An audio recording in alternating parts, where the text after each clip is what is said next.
Welcome to the shop. Hope you're having a great day. Today's going to be a little bit different, so let's get on it. Are you ready for this? Here we go.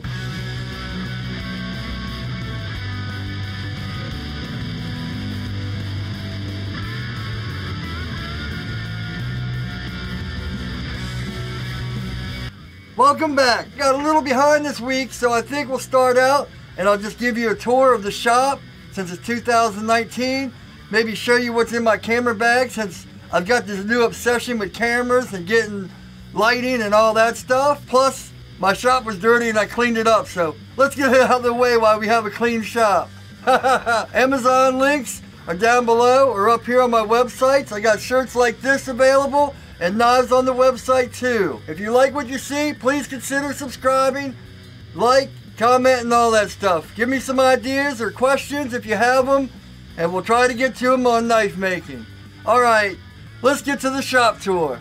So I think we're going to try some vlogging style here. It seems like the easier plan. I've actually got the battery cable on it. I've got a battery, but we'll see how this goes. I can always switch it and change it in editing, so. Alright, so just one thing. I'm going to take the mic off of that one and put it on here so we got better audio. Pew! And just like that, the mic is on this camera.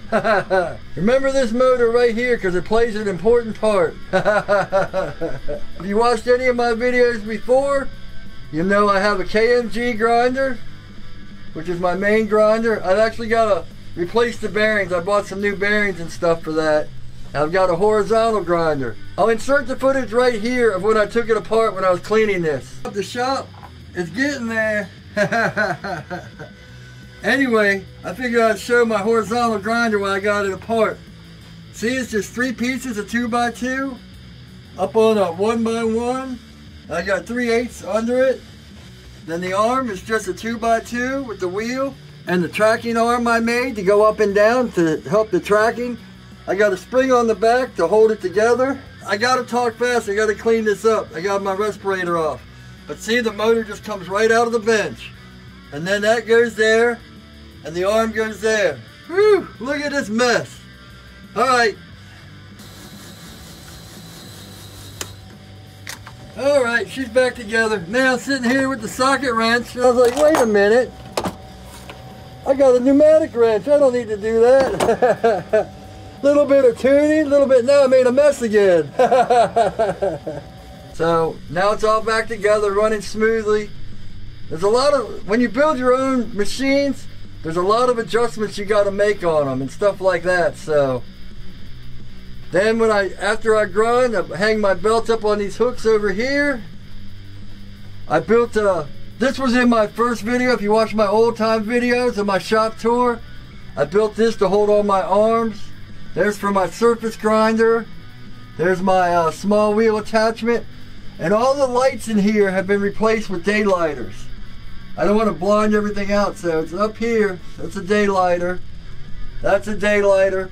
You have to have sufficient light, not only for video and recording, but so you can see yourself grinding and everything's perfect. Over here, that's my Mig Welder. It's like a Chinese eBay brand. And then I got my HP TIG welder. Everything's covered up because I don't want it getting all dusty. There's my 14-inch wheel, my 1x6, and my 2x10. Oh, I was gonna say, there's my 2x6. So I've got all kinds of contact wheels.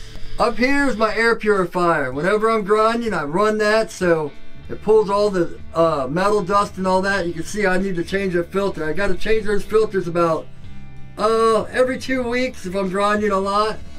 Here's my drill press, and as you can see, my Harbor Freight mill has turned into a welding hat rack. I've got a couple other welding hats up there, you know, just for when I'm welding and all that stuff, which doesn't happen as much as I'd like it to. I got my buffing wheel covered so they don't get contaminated and all that with shirts. Like I said, I like to cover a lot of my stuff. Let me uncover this for you real quick. Phew. And just like that, we got a mini mill. I want to try to convert this to CNC someday, but I just have been sinking too much money into cameras and belts and everything else, but I would love to convert it to CNC one day. Perfect size for CNC. Over here we got all our carbon steels, you know, knife making steels. Down there is mild steel and the iron for my Kydex. If you've ever watched any of my Kydex making things, I'll put one up here. Show you how I do my Kydex. My shells for all my drills and alcohol and stuff and cleaning stuff and my map gas, anything like that. All my tools like files and all that go in the box, and of course you have to have tunes. I built this after watching Jeremy from Simple Little Life. Man, those dust cyclones are so awesome for making sure your vacs don't get clogged and all that. So I just bought one of those little Home Depot vacs and built a big old container for it and drag it all around. Those things are so awesome. A must have if you're in a shop. Alright, so that's about it for this room. Let's move to the next one. Alright, and this is basically the heat treating room and machining room and all that. Funny thing is, when you start getting into doing videography and making videos and all that, you worry about lights. Daylight or light. Daylight or light. Daylight or light. Big old camera light. That's probably going to blow us all out. Here's my heat treat oven. A lot of times I'll put my tempering oven next to it after heat treating, and there's a case and all that for dunking it. It holds my oil. I use McMaster car. Quench fast. I'm getting ready to build the second oven if you guys have been watching. So that should be fun. I love this oven, but it's way too big and it just takes way too long to heat up. So this place is usually a complete mess. But I finally got it fixed out and working and all that stuff. A second surface plate. You know, this is basically just a piece of granite that someone surface ground and made smooth and sold. If you go on eBay, you can find great deals for stuff like that. I'm thinking about maybe putting my oven here or up here, my second oven. I can't figure out which one will be better. Maybe right here. But then that'll take up a lot of room. My press for straightening out knives. Before heat treat, that's one thing. Before heat treat, you have to always try to straighten out your knives or you'll be fighting them. I just bought this little press right here for stainless steel after I pull the stainless steel packets out, you know, to hold it and keep it straight while I cool it off. And since I keep my bandsaw and my main vise in the room, I put this one out here. Then the fun times. My manual mill. It's got the DRO and everything. Yeah, man. So much fun. One of my TIG welding projects, I made this collet holder. Once you fix it up with an angle grinder. A grinder and paint make me the welder I ain't. I got this here. I made this part. You can see it's got a taped up socket. That's so I can put it on this square bolt. So I have a quick release for all my collets. I just hit it on there and bam, quick release. So I took a socket, and on the lathe over here, it was like one of my first projects too. I made a little square socket to go in, and it fits right on top of there, and then just hooked it to a socket. I love doing projects, but I get so many and I never get half of them finished. I was trying to make some new wheels for my grinder. Those are like 3/4 of the way done, then I moved on to another knife. Built all these shelves up here for this. This is kind of the overflow. Gaffer's tape, regular tape. Then over here is my sandblaster and my ferric for etching. I actually do like 50%, well, it's probably like 45% ferric, 45% water, and then the rest I just cover with vinegar. And man, it makes a really dark etch. And my sandblasting kit. That's about it. The only thing else is like my computer on the other side, but that side hasn't been cleaned yet, so maybe another day. Maybe we'll do that for 2020. Alright, let's get to the camera bag in some slow motion.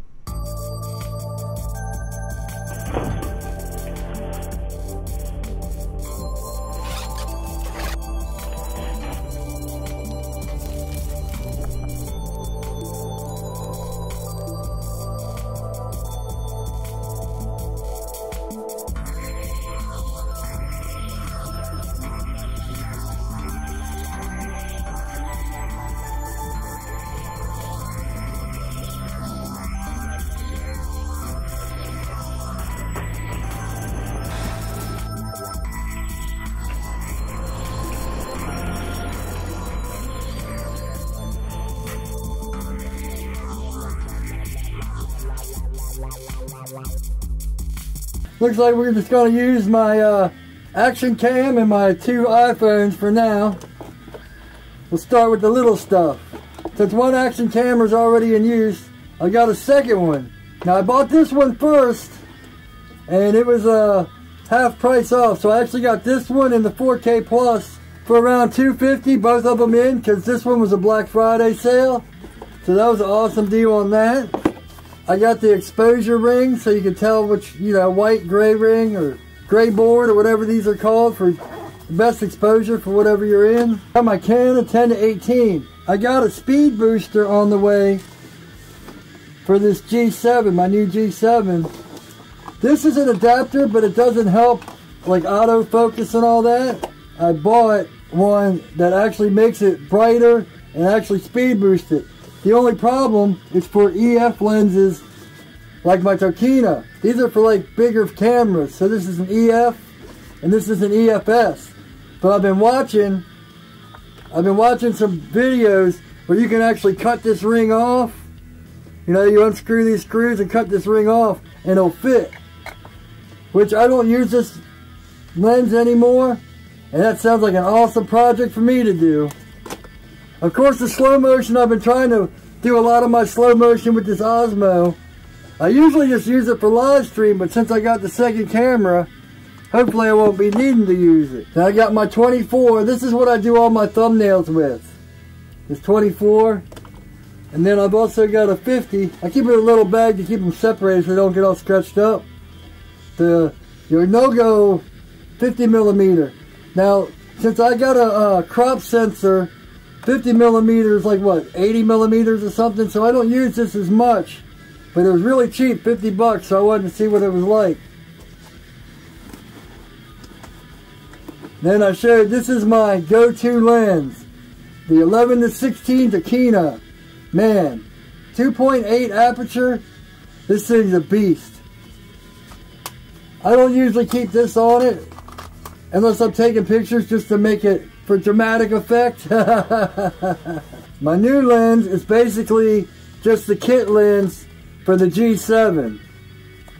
It's pretty cool. That's what I just shot. This is the first video I've ever tried shooting on it, so most of the footage for the shop tour was done on this lens right here. It'll be interesting to see how it compares to the 10-18. If I can hack this, it'll be interesting to see how these two add up. My bag might seem chaotic, but there is a method to the madness. Now this, the Rode mic, man, these things are awesome because you don't have to worry about batteries dying or anything like that. You just plug it in, when the camera comes on, it comes on. Now the bigger ones have batteries and all that, but they still, when you turn it on, it comes on. Here's the adapter. The only problem with this adapter is all manual focus. See, no lens, no anything. So when I found out that they had a cheap speed booster with glass that enhances your focal point and all that, yeah man, I jumped on it. I got the Moment lens, but I'll have to show the Moment lens in a minute. It's on this camera right here. That's what this is for. Now to the cameras. As I almost drop it, this is my Lumix G7. I just got it last week.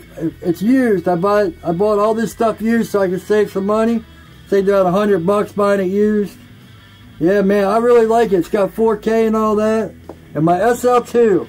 I bought this in August. Since August, I have bought all this stuff. Everything you see here is since August. I have the tendency to be obsessed. Once I get into something, I go full tilt. But that's about it. That's my camera bag.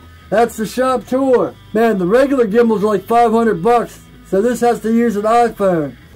So let me set this up on this, and then we'll do the outro, and I'll show you the Moment lens. There's my Moment lens on my old iPhone 6. 6S, I should say. That's one thing. I did a whole rant on Sprint on one of my live streams. So I've got my old iPhone SE. See, one thing I don't like about this G7, it doesn't autofocus as good. And then here's the 4K, the U4K Plus, the second one. So Let me pull back and show you my whole setup. I got this light last week. I like it. You can do blue, different colors or whatever. There's a shot. Boom, one camera. I usually have my second camera up on this tripod. Boom, boom. Man, since August I have gotten a little bit obsessed. I think I'm crossing that line. And last but not least, this tripod. Man, I've had cheap tripods before. This thing is awesome. Most of this stuff is linked down below. I'll put the tripod on there, the Moment lens too. So all the links to all this stuff will be down below. I had to turn the microphone around so you could hear me. Man, I got to fight looking in that mirror. But now I see why vloggers all want the flip out screen.